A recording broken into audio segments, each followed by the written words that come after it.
Ladies and gentlemen, welcome back to the second part of the Gamblers List 2018, aka the Grumblers list, focusing on the worst games of the year, starting with wasn't exactly good, and going all the way to this game is horse shit. Not every game on this list is complete crap, but if I had to take all the games I streamed this year and split them into the group I liked, and the group I didn't like as much, then yeah, this would be the group I enjoyed far less. Let the salt flow. Also, quick note, given that the other video starts at 29 and then counts up to the top 3, I'm kinda split on what I want to do with this one. Start at 30 and counting up? Meh. Let's count down both ways and get super confused. Okay. 18. Darkwood. Naturally, the games that are lowest on these two lists are basically the most mediocre, the games where I had the hardest time deciding in which of the two groups I should even put them. Darkwood has a lot of cool things going on. You encounter some pretty crazy stuff in this game and it had me go, oh, that's cool, more than once. The reason it still ends up with the bad games in the end was how at first inspiring and then unsatisfying the entire fortification mechanic felt, as well as the combat, as well as the story. It just built up a lot of expectation and then fell flat on its face even harder because of that. As way too many TV shows have already shown, building up mystery is easy, but when the reveal and the final explanation get delivered, you're often left with a feeling like, what? Really? That is the answer I've been waiting for? Darkwood has several different endings and I only saw one of them, but in the ending that I got, he simply went home. That's it. You don't have to know the game to get an idea of how weirdly not conclusive that felt. 17. Below. If I would have randomly stumbled over Below, I would have liked it. But given that I waited patiently for 5 years to finally get my hands on it, I couldn't help but be a little disappointed. Incredible sound design, satisfying combat for a game that doesn't focus on fighting, inspiring art style, and a cool crafting system made for a solid start. But there were 2 or 3 glaring issues that were hard to ignore. Permadeath can be great, but here it isn't. The game is too long and too boring to respawn you in the beginning, and everything is too slow, be it swim speed, cutscenes, or gearing up again for another attempt in the depths. The ending is locked behind a collectathon of lantern pieces without providing clues on how to find them, and even if you complete the lantern, the ending is barely worth it anyway. I watched it on YouTube. Shiny, but short and not explaining much. 16. Scum. I still stand by what I said. This game looks really cool, and I like where it could be going if enough work is put into it. I just think that after seeing where it has been going so far, I'll probably get disappointed. I'm a huge fan of sandbox survival games that just throw you into a map and then let you explore, or craft tools and a shelter, or simply survive by scavenging or farming or whatever. Scum sort of hints at that, with all its fancy nutrition meters and clothing and weapons being craftable out of deer hides and whatnot. But given that it is multiplayer and that everyone can simply gear up on military-grade weapons and equipment at the nearest military base, it seems so pointless. Even worse, when I played and tried to ignore the military bases, I barely ever saw another player because apparently they are all content to just grab an AK or a sniper rifle at the nearest airport. More powerful for sure, but not what I was hoping the game would be about. 15. Downgrade. Downgrade is Rogue Legacy, but only half as good. I feel somewhat mean for saying that, not only because Downgrade was, weirdly enough, one of my most successful games this year when it came to view count, while Rogue Legacy was one of the least successful ones, but also because the devs put in a fair amount of effort and it was fun for a while. The problem with this game is that replayability doesn't last. Before you know it, you start recognizing rooms, even though the game puts them together in random order, but there are not enough of them. And it feels really unsatisfying when you enter a new room and before even moving a single step you recognize everything and are even able to predict what enemies will spawn where and when. Not good enough. 14. Bards Tale 4.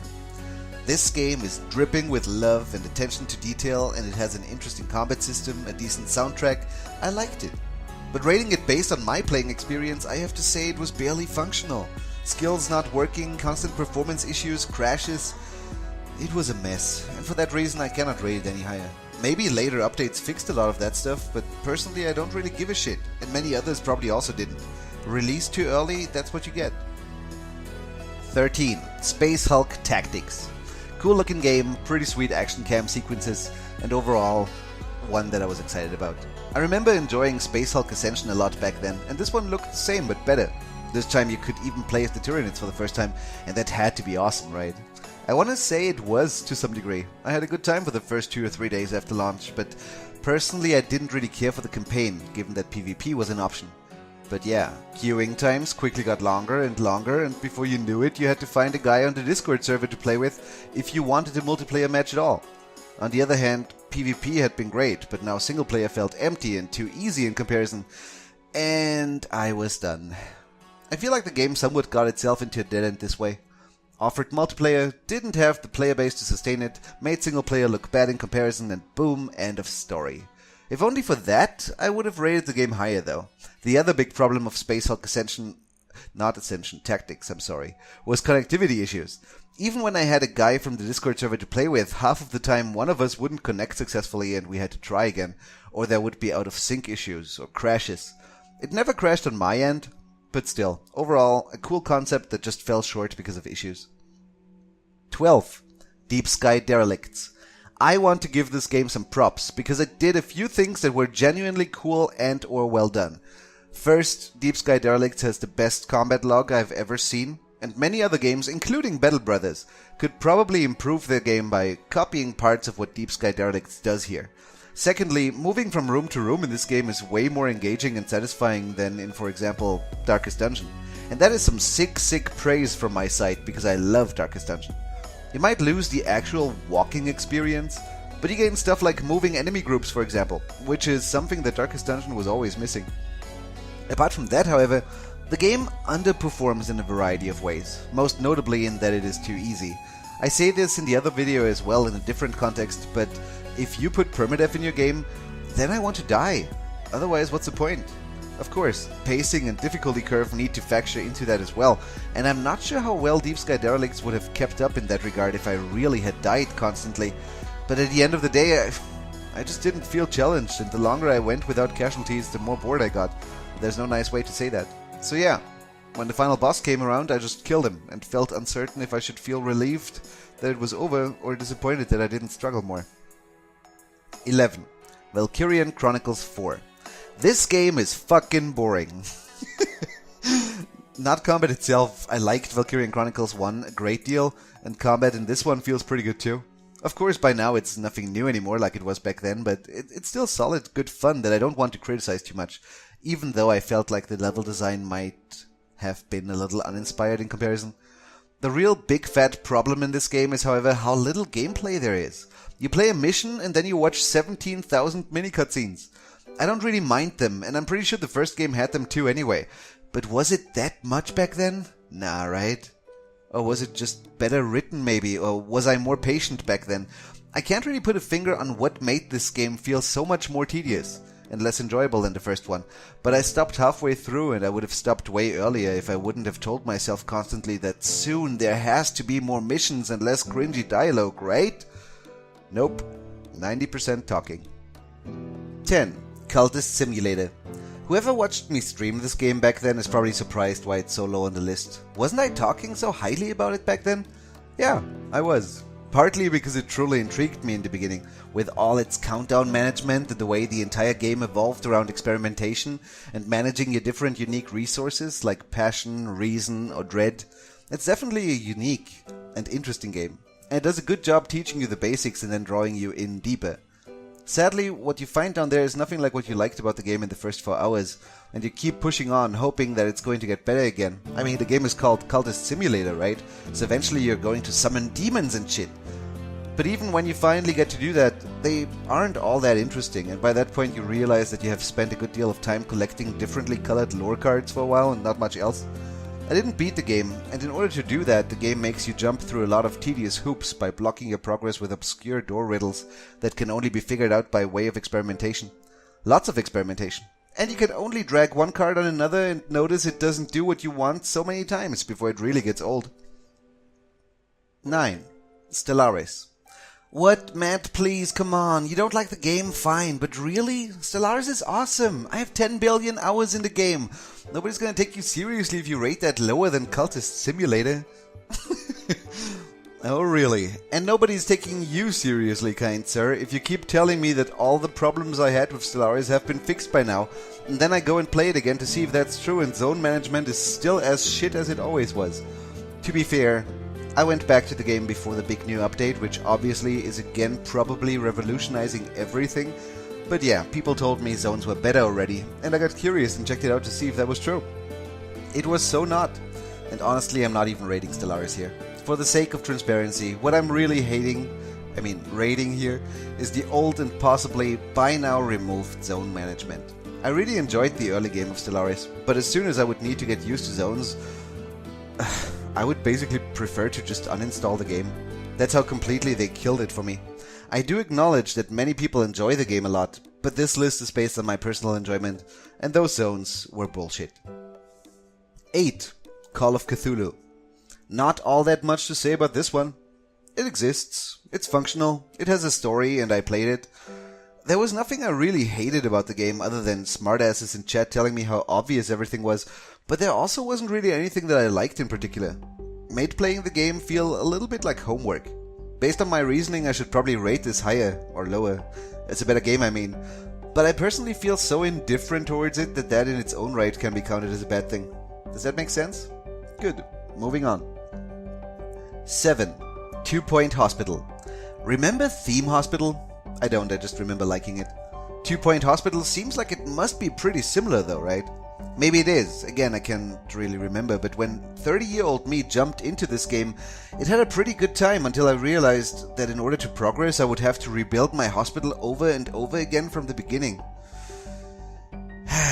Basically, the first map only lets you play with very few rooms and diseases, and then gradually introduces new features on the next map and the next map and so on.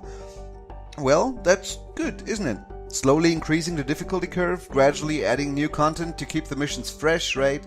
I mean, Dungeon Keeper did the same after all, and Dungeon Keeper is still amazing up to this day. Yeah, true. In Dungeon Keeper, however, every new map would be interesting to explore. There would be monsters and treasures to find.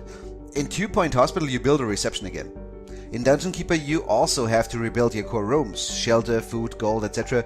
But you don't have to put a rug in front of every door, a radiator in every corner, hire a dude for every room, make sure the room has a door and ideally a window or two, add a chair, some paintings on the walls, make sure there is a toilet nearby, maybe a snack vending machine for hunger and another one for thirst, and put a plant in the corner, etc. In Dungeon Keeper, you just hold-click, form a square, let go, boom, new room done. In 2 Point Hospital, you better like building the same rooms over and over again. 6. Star Traders Frontiers. Interesting concept with one huge problem. Combat isn't fun. Which isn't to say it isn't interesting. I liked how distance to the enemy ship was managed and how relevant that felt, and I liked a good deal of other things in the game as well.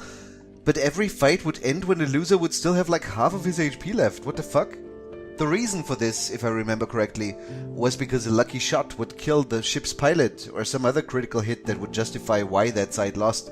But why even give me an HP bar to latch onto when I barely ever get to see that thing go below 50%? That thing and that thing alone infuriated me, enough to drop the game. Screw this. 5. War Tile. War Tile is a perfect example of a game that should have been turn-based and refused to. The little cooldowns underneath every unit are an interesting idea that on the other hand doesn't really add anything to the game as far as I can tell. Not sure what the purpose was, maybe adding excitement by requiring you to click quickly or something. Apart from that, the game looks pretty at first glance, but it didn't really engage me and I found myself bored pretty soon. There were a couple of moments when it felt like it was about to get better, and once or twice an ambush caught me off guard and had me go, damn, this could be rough. But at the end of the day, I don't remember the game too well, and what I remember was not too interesting. 4. Second. If this video was called Worst Game Names 2018, then we would have the winner right here. Second? Try searching for a trailer. The game itself, however, could be cool. It could actually be pretty damn fun and interesting. First, however, you gotta fix your card tooltips because I have no fucking clue of what half of these do. Let me know when you think it's better now. 3. Ash of Gods. Looking very similar to the Banner Saga, this one had me hoping for a good turn-based strategy game. The trailer looked sweet. Sadly, it's not a game, it's a reading sim. You just read in this game.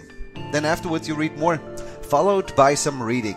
And if by accident an actual battle happens, then it's a story battle that is supposed to showcase how overpowered your character is by having him kill everything in sight without even breaking a sweat, and then it's back to more reading. On one hand, I feel bad for the devs because I'm sure they put a lot of work into it, and hell, the game even has multiplayer, just that I couldn't find a match.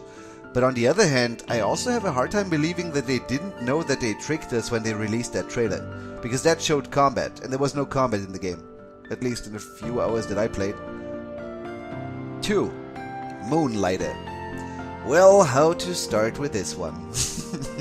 Look at your screen. Is what you are seeing not appealing? Does what you are seeing not look like it's actually probably quite an enjoyable game? Of course, it looks great. I like the design of the interface, the graphics, the sounds. It's all great until you beat the first boss after a little bit of grinding. Then it does the exact same thing 3 more times with different areas filled with different enemies and different items. Still sounds great, doesn't it? What's so bad about this one? I'm rating it so low partly because this question is so hard to answer just from watching a few minutes, because I believe that that is by design. This game was made to look pretty and to make people buy it, not to actually be fun.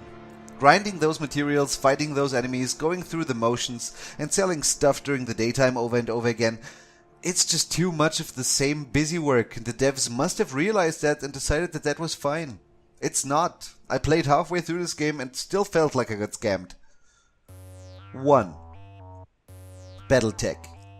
I have fought my chat over this one for months. It's almost a meme at this point. I'm not sure what the world sees in it, and I don't give a shit anymore. Given how much backlash I got over my criticism, I wrote a long, in-depth explanation of why this game is so stunningly bad. And of course, by now that's not accurate anymore because updates fixed the game, as I was told. Go read it anyway. I destroyed this game so utterly and completely in this review, link in the description, that it is still mind-boggling to me how anybody could still disagree after reading it.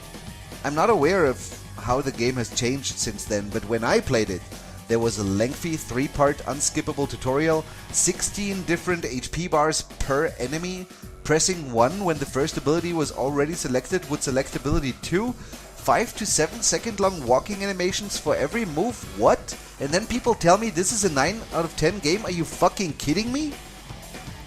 Did Steam accidentally install an early alpha on my machine instead of the finished product? Could be. Played like it. Damn. That almost got me angry. Ladies and gentlemen, this was the Grumblers List 2018. I thank you very much for watching and feel free to loudly and angrily disagree in the comment section. Curious what you guys think. Keep in mind that this is one of 2 videos, the other one being the Gamblers List 2018 featuring the best games of the year. Link as well somewhere. I haven't done an annotation on screen in a while, not really sure if I will remember how to do that. Worst case in the description.